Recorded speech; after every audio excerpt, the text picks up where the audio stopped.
మిత్రులారా, దేశంలో హఠాత్తుగా చెలరేగిన యువ తరంగం ఒక పరిహాసంతో మొదలై ప్రజా ఉద్యమంగా మారిన కాక్రోచ్ జనతా పార్టీ ఉద్యమం. దాని మొట్టమొదటి బహిరంగ ప్రజా నిరసన ప్రదర్శనగా శనివారం నాడు జంతర్ మంతర్ దగ్గర వేలాది మందితో విజయవంతంగా సాగింది. అయితే దీని పట్ల అనుమానాలు, దీని గురించి పెట్టుకున్న ఆశలు అనేకం ఇవాళ సమాజంలో కనబడుతున్నాయి.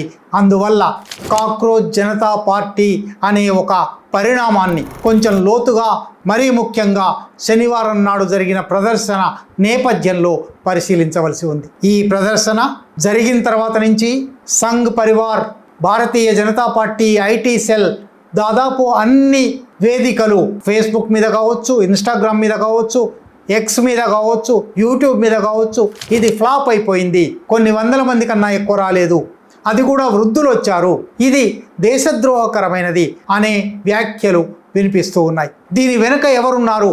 ఇది విదేశీ శక్తుల కుట్ర, ఇది అర్బన్ నక్సల్స్ కుట్ర, ఇది పాకిస్తాన్ కుట్ర లాంటి మాటలు కూడా అనేకం వినిపిస్తున్నాయి. నిజానికి అక్కడ జరిగిన ఉపన్యాసాలలోనూ, అక్కడ వెలికి వచ్చిన నినాదాల్లోనూ ఎటువంటి ఉల్టీ పల్టీ మాటలు లేవు, దేశద్రోహకర మాటలు లేవు. కేవలం పరీక్ష పత్రాల లీకులు జరిగి 1 కోటి మంది విద్యార్థుల భవిష్యత్తు ప్రశ్నార్థకమైంది కాబట్టి, కొంతమంది విద్యార్థులు ఆత్మహత్యలు చేసుకున్నారు కాబట్టి వెంటనే జవాబుదారీతనంతో ప్రభుత్వం ప్రతిస్పందించాలి. ఈ ప్రశ్న పత్రాల లీకుకు నైతిక బాధ్యత వహించి విద్యామంత్రి రాజీనామా చేయాలి. ఒకవేళ విద్యామంత్రి రాజీనామా చేయకపోతే ప్రభుత్వ అధినేతగా ప్రధానమంత్రి విద్యామంత్రిని తొలగించాలి. ఇది డిమాండ్. ఇదేమి దేశద్రోహకరం కాదు. ఇది కేవలం ఈ దేశపు విద్యార్థులు రాత్రింబవళ్ళు కష్టపడి పరీక్షలకు తయారై ఆ పరీక్ష పత్రాలు లీక్ అయినందువల్ల తమ భవిష్యత్తు భగ్నమైపోయిన విద్యార్థులు. సరే, అర్బన్ నక్సల్స్ ఉన్నారు, కమ్యూనిస్టులు ఉన్నారు, దేశ ద్రోహకర శక్తులు ఉన్నారు అనే విమర్శలు ఒకవైపు ఉండగా, వీళ్ళు ఏం చేస్తారు, 3-4 ముచ్చట అయిపోతుంది, వీళ్లకు దృక్పథం లేదు, వీళ్లకు దూరదృష్టి లేరు, వాళ్లకు సమగ్ర దృష్టి లేదు, ఇతర ఎన్ని సమస్యలు ఉన్నాయి వాటిని పట్టించుకోవడం లేదు. ఇది కూడా ఒక కుట్రే కావచ్చు. ఇదివరకు అన్నా హజారే నాయకత్వంలో ఇండియా అగెన్స్ట్ కరప్షన్ అనే ఉద్యమం చూడలేదా? అసలు సమస్యలు ఎన్నో ఉండగా పక్కదారి పట్టించడానికే ఈ కాక్రోచ్ జనతా పార్టీ వచ్చింది లాంటి సందేహాలు కూడా ఉన్నాయి. ఈ ప్రశ్నలన్నీ రావడానికి వాళ్ళ అవకాశం ఉంది. అయినప్పటికీ శనివారం నాడు నిరసన ప్రదర్శన చాలా సజావుగా, శాంతియుతంగా ఉదయం 10ంటికి ప్రారంభమై సాయంత్రం 5 దాకా కొనసాగలేకపోయినా 3-4 ముగిసింది. వేలాది మంది అక్కడ హాజరయ్యారు. కొన్ని వందల మందో మరికొన్ని వేల మందో పోలీసుల ప్రచారం వల్ల, బ్యారికేడ్ల వల్ల అక్కడికి వెళ్ళిన ప్రతి వారిని నిఘా నేత్రంలో పట్టుకుంటారు, తర్వాత వారి భవిష్యత్తు ఇబ్బందుల్లో పడుతుంది అని ప్రచారము, బెదిరింపు సాగినందువల్ల చాలామంది రాలేకపోయారు. కానీ దేశవ్యాప్తంగా ప్రధాన స్రవంతి ఛానళ్లు చూపెట్టకపోయినా, ప్రధాన స్రవంతి ఛానళ్లు వ్యతిరేకంగా చెప్పడానికి ప్రయత్నం చేసిన యూట్యూబ్ ఛానళ్లలో ఎక్కడికక్కడ ఎవరికి వారు బ్రాడ్కాస్ట్ చేసిన ప్రదర్శనను దేశవ్యాప్తంగా లక్షలాది మంది, కోట్లాది మంది చూశారు. అక్కడికి వచ్చిన వాళ్ళను కూడా చూస్తే ప్రధానంగా సగానికన్నా ఎక్కువగా 35% యువతరం ఉన్నారు, లేదా వాళ్ళ తల్లిదండ్రులు ఉన్నారు. చాలామంది సోషల్ మీడియాలో చూపెడుతూ ఉన్నారు. ఢిల్లీ యూనివర్సిటీ అధ్యాపకులు, జవహర్లాల్ నెహ్రూ యూనివర్సిటీ అధ్యాపకులు, న్యాయవాదులు, ఢిల్లీ సమాజంలో ప్రజల పట్ల, సమాజం పట్ల ప్రేమ ఉన్న ప్రతి ఒక్కరూ అక్కడికి వచ్చారు. అంటే ఒక రకంగా అది విస్తృత ప్రదర్శన, అన్ని భావజాలాల వాళ్ళు అందులో పాల్గొన్నారు. భారత్ మాతాకి జై అని నినాదం ఇచ్చిన వాళ్ళు ఉన్నారు, వేదిక మీద నుంచి ఇంఖిలాబ్ జిందాబాద్ అని నినాదం ఇచ్చిన వాళ్ళు ఉన్నారు. అనేక రకాల నినాదాలు.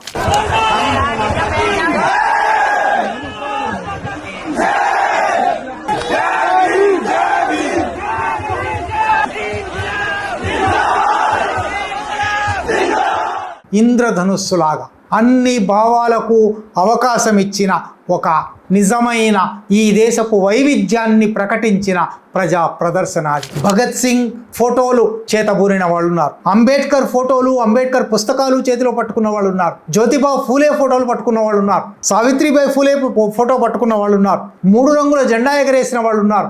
ముందు రోజు నిర్వాహకులు చెప్పినట్టుగా ఒక పుస్తకము ఒక పూల గుత్తి పట్టుకురండి అంటే పుస్తకము పూల గుత్తి పట్టుకొచ్చిన వాళ్ళు ఉన్నారు.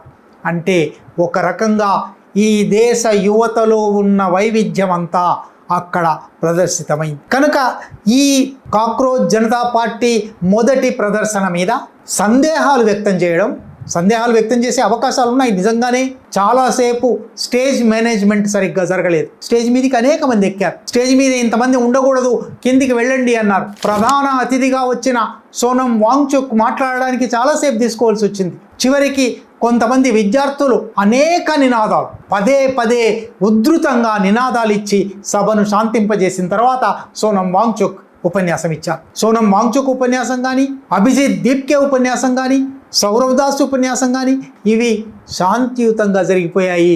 నినాదాలు చెలరేగడం మినహా ఎక్కడా ఏ ఆందోళన జరగలేదు. మరొక వైపు ఒక 20-30 మంది బృందం కాషాయ దుస్తులు వేసుకొని జై శ్రీరామ్ అని, తుకుడే గ్యాంగ్ అని నినాదాలు ఇవ్వడానికి అక్కడికి వచ్చారు. వస్తే వాళ్ళని పోలీసులు ఏ మాటకు ఆ మాట చెప్పుకోవాలి. ఢిల్లీ పోలీసులు ఎందువల్లనో ఈ ప్రదర్శన విషయంలో చాలా సంయమనం పాటించారు. కానీ అదే సమయంలో ఇదే ఆందోళన మీద విద్యార్థుల భవిష్యత్తు భగ్నమైంది అనే అంశం మీదనే, ప్రశ్నపత్రాలు లీక్ అయినందుకు బాధ్యత వహించాలి ప్రభుత్వం అనే అంశం మీదనే కాంగ్రెస్ పార్టీ, యూత్ కాంగ్రెస్ దేశవ్యాప్తంగా అనేక చోట్ల ఇదే సమయానికి ప్రదర్శనలు చేపట్టింది.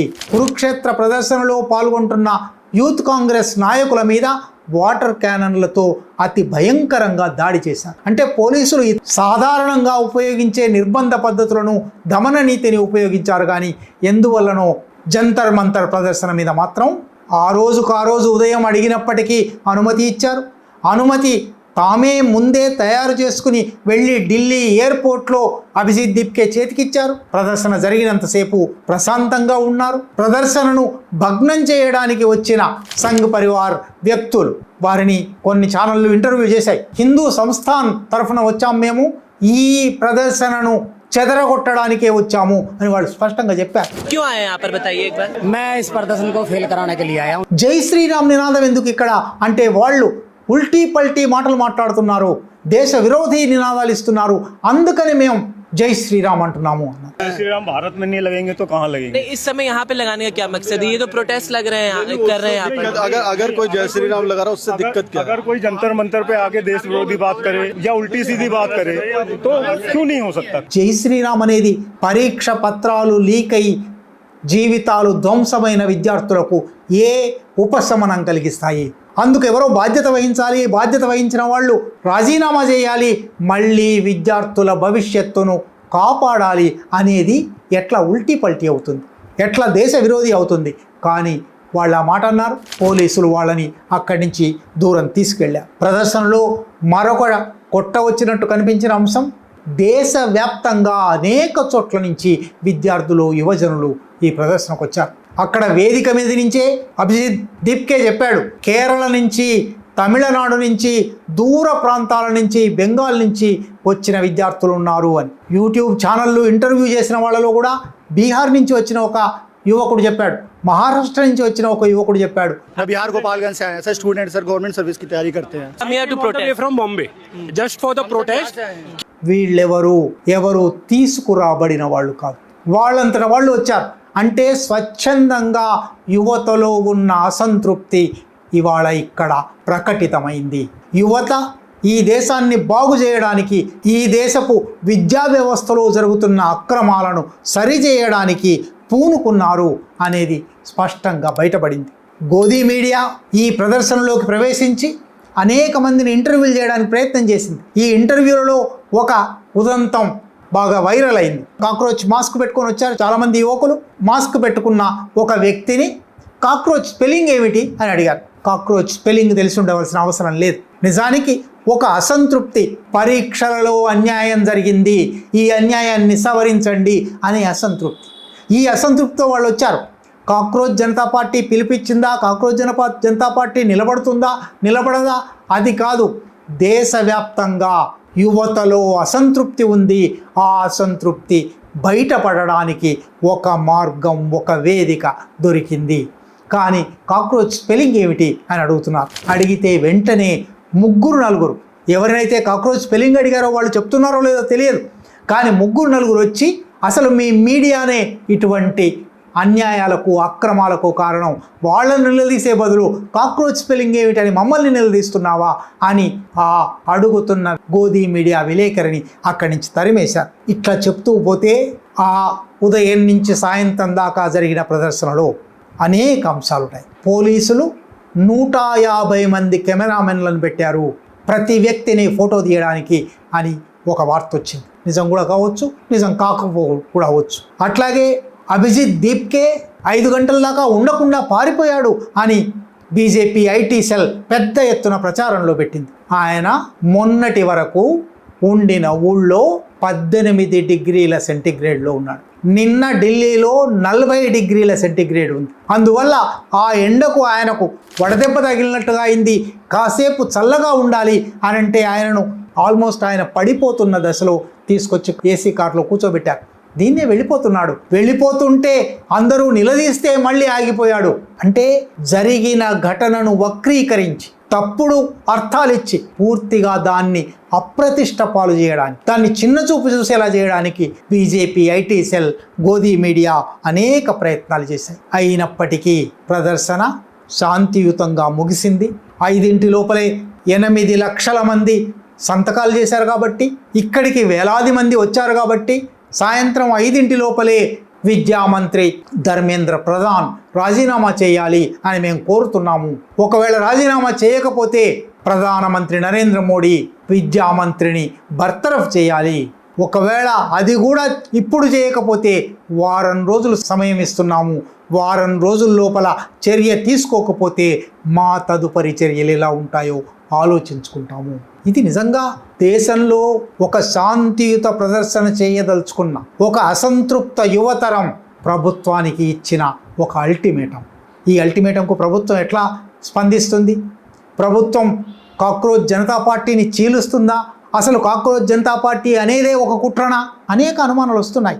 నిజంగానే ఏం జరుగుతుందో తెలియదు. బహుశా కాక్రోచ్ జనతా పార్టీ నాయకులను బెదిరించవచ్చు, నాయకులను అరెస్ట్ చేయవచ్చు, నాయకులను కొనివేయవచ్చు, కాక్రోచ్ జనతా పార్టీని రద్దు చేయవచ్చు. నిజానికి అది ఒక పార్టీ కాదు, అది ఒక ఉద్యమం కూడా కాదు, ఒక సెటైర్ దగ్గర ప్రారంభమైంది. ఈ దేశంలో యువత కాక్రోచెస్గా, పారాసైట్స్గా ఉన్నారు అని సర్వోన్నత న్యాయస్థానపు ప్రధాన న్యాయమూర్తి చేసిన ఒక వ్యాఖ్యకు బదులుగా ఒక వ్యంగ్యం మొదలైంది. ఆ వ్యంగ్యం అనూహ్యంగా ఇటువంటి విస్ఫోటనకు దారితీసింది. ఈ విస్ఫోటనకు కారణం దేశంలో ప్రజలలో, యువతలో ఉన్న అసంతృప్తి. అది ప్రధాన కారణం. కాక్రోచ్ జనతా పార్టీ ఉంటుందా ఉండదా, అభిజిత్ దీప్కే ఉంటాడా ఉండడా అనేవి సమస్యలు కాదు.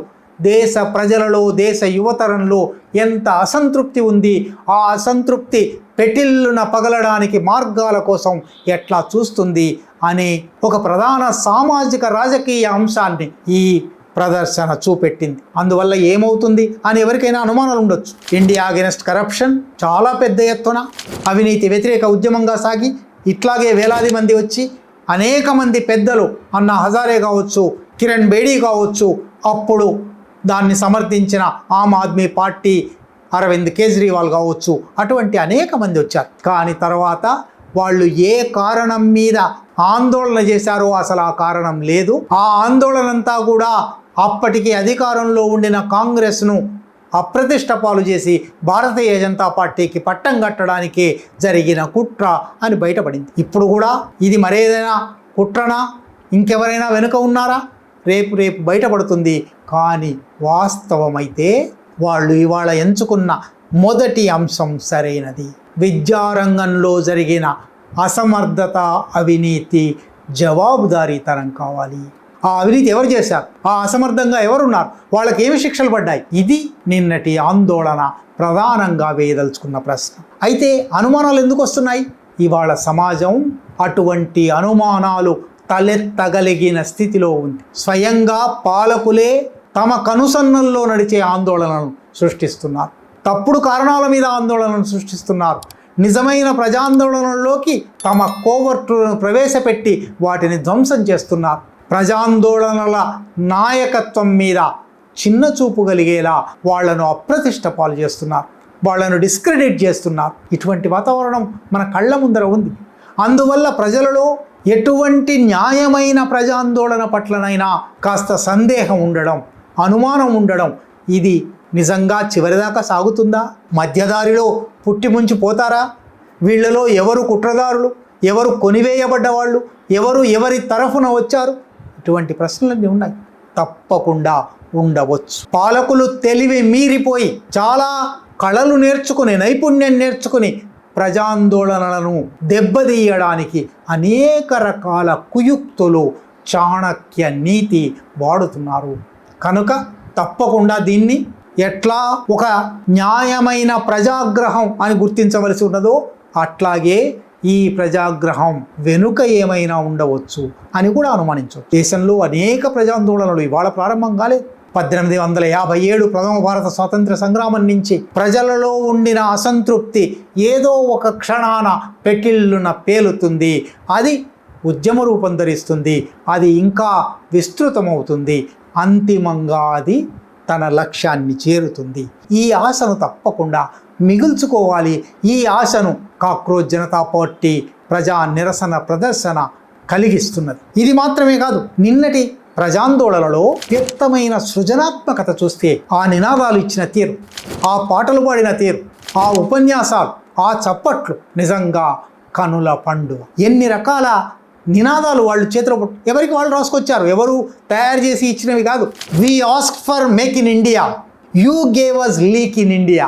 ఎన్ని డజన్ల ప్రశ్నపత్రాలు లీక్ అయ్యాయి. ఎంత అసమర్థ ప్రభుత్వం, ఎంత అవినీతికర ప్రభుత్వం సాగుతున్నది ఒక్క చిన్న నినాదంలో చెప్పారు. వాదే బహుత్ సునే అబ్ కామ్ కరో. మాటలు చాలా చెప్తున్నారు. అచ్చేది నాయంగే అని 2014లో చెప్పారు. 12 సంవత్సరాలు గడిచాయి, హామీలు చాలా వచ్చాయి. వాదే బహుత్ సునే అబ్ కామ్ కరో. చేయవలసిన పని చేయండి, ఇక వాగ్దానాల మాట కాదు. బొద్దింకలు ఇవాళ భూమి మీద జీవజాతులన్నిటిలోకి అత్యంత ప్రాచీనమైన జీవజాతి. కొన్ని లక్షల కోట్ల ఏళ్లుగా ఉంటూ ఉన్నది ఆ జీవి. ఆ జీవిలో హిమోగ్లోబిన్ తక్కువ, ఎర్ర రక్త కణాలు ఉండవు, తెల్ల రక్త కణాలు మాత్రమే ఉంటాయి. అందువల్ల దాని సహిష్ణుత ఉంది. అదంతా ఒక శాస్త్ర సాంకేతిక విషయం అక్కర్లేదు. కానీ చెర్నోబిల్ అణు విస్ఫోటనం జరిగిన తర్వాత భవనాలు కూలిపోయాయి, మనుషులు చచ్చిపోయారు, వాహనాలు, యంత్రాలు కాలిపోయాయి. కానీ చెర్నోబిల్ ప్రయోగశాల కింద నేల మాళిగలో బొద్దింకలు మిగిలిపోయాయి. అందువల్లనే కాక్రోచ్ను ఎన్ని గడ్డు పరిస్థితుల్లోనైనా మిగిలి ఉండే జీవజాతి అంటారు. కాక్రోచ్ నెవర్ డై అని వాళ్ళు పోస్టర్ పట్టుకొచ్చారు. Waiting for government exams that don't leak. Leak కాని పరీక్షల కోసం ఎదురు చూస్తున్నాం. ధర్మేంద్ర ప్రధాన్ ఫోటో పెట్టారు. ఫోటో పెట్టి పక్కన బేటా తుమ్సే నా హో పాయగా, బిడ్డ నీ నుంచి కాదిగా, నువ్వు ఇక దిగిపో. మరొక పోస్టర్ పెట్టారు. Our future is leaked, their future is secured. మా భవిష్యత్ ఏమో లీక్ అయిపోయింది, ధ్వంసం అయిపోయింది, వాళ్ళ భవిష్యత్తు మాత్రం సురక్షితంగా ఉంది అని పైన పెద్ద స్లోగన్ రాశారు. ఎవరి భవిష్యత్తు సురక్షితంగా ఉంది? ఎవరెవరి కూతుళ్ళు, కొడుకులు విదేశాల్లో చదువుకుంటున్నారో వాళ్ళ పేర్లన్నీ రాశారు. Dharmendra Pradhan, Piyush Goyal, Hardeep puri, Rajnath Singh, JP Nadda, yes Jayashankar, అందరికందరూ Bharatiya Janata party కేంద్ర మంత్రివర్గంలో మంత్రులు, భారతీయ జనతా పార్టీ అగ్రనాయకులు. వారి కూతుళ్ళు, కొడుకులేమో వారి భవిష్యత్తు సురక్షితంగా విదేశాల్లో ఉంటారు. మా పిల్లలేమో భారతదేశంలో అవినీతికరమైన పరీక్షలు, అసమర్థమైన పరీక్షలు రాసి లీక్ అయిన పేపర్ల వల్ల ధ్వంసమైన జీవితాలతో మిగులుతారు. ఇది అడగవలసిన ప్రశ్న కదా. అడగవలసిన ప్రశ్న అడిగారు. అన్నిటికన్నా చాలా సృజనాత్మకమైన వాళ్ళు పట్టుకొచ్చిన ఒక కొటేషన్ చెప్పి దాంతో ముగిస్తాను. చాలా రోజుల నుంచి అందరికీ తెలిసిన నినాదమే workers of the world unite, nothing to lose. ప్రపంచ కార్మికులారా ఏకం కండి, పోయేదేమీ లేదు. సంకెళ్ళు తప్ప అని పాత కమ్యూనిస్టుల నినాదం. నిన్న ప్రదర్శనలో ఒక స్లోగన్ పట్టుకొని వచ్చారు, plumbers of this country unite. ఈ దేశపు ప్లంబర్లారా, ప్లంబర్లు అంటే అందరికీ తెలుసు, ఎక్కడెక్కడైనా నల్లాలు లీక్ అయితే, పంపులు లీక్ అయితే బాగు చేయించేవాళ్ళు. Plumbers of this country unite, too many leaks in education ministry to fix. Education ministry అనేది ఇవాళ పాడైపోయింది, దాన్ని బాగు చేయడానికి ప్లంబర్లు కావాలి, దేశంలోని ప్లంబర్లారా ఏకం కండి అని పిలిపిస్తున్నారు. స్పష్టంగా అభిజిత్ దీప్కే, సౌరవ్ దాస్ అనేక మంది విలేకరులు అడిగిన ప్రశ్నలకు జవాబు చెప్తూ, ఇది ఇవాళ ప్రధాన సమస్యగా మేము తీసుకున్నాము. ఇవాళ 1 కోటి మంది విద్యార్థుల సమస్య ఇది, కానీ దేశంలో ఇంకా అనేక సమస్యలు ఉన్నాయని మాకు తెలుసు. దేశంలో సుదీర్ఘమైన పోరాటాలు చేయవలసి ఉంది. ఈ పోరాటాలన్నీ ఎవరినో దించడానికో ఎవరినో ఎక్కించడానికో కాదు, ఈ దేశంలో ఒక జవాబుదారీ సంస్కృతి రావడానికి. ఒక పని చేసిన వారు ఆ పనికి బాధ్యత వహించాలి. ఆ పని తప్పు జరిగి ఉంటే బాధ్యత వహించి దిగిపోవాలి. ఇది కాక్రోచ్ జనతా పార్టీ శనివారం జంతర్ మంతర్ ప్రదర్శన ఇస్తున్న సందేశం. ఈ దేశం జవాబుదారీతనం వైపు వెళ్తుందా, జవాబుదారీతనం లేని బారాఖూన్ మాఫ్ వైపు వెళ్తుందా? ఈ ఛానల్లో కంటెంట్ నచ్చితే సపోర్ట్ చేయండి. ఛానల్ నడవడానికి మీ సపోర్ట్ చాలా అవసరం.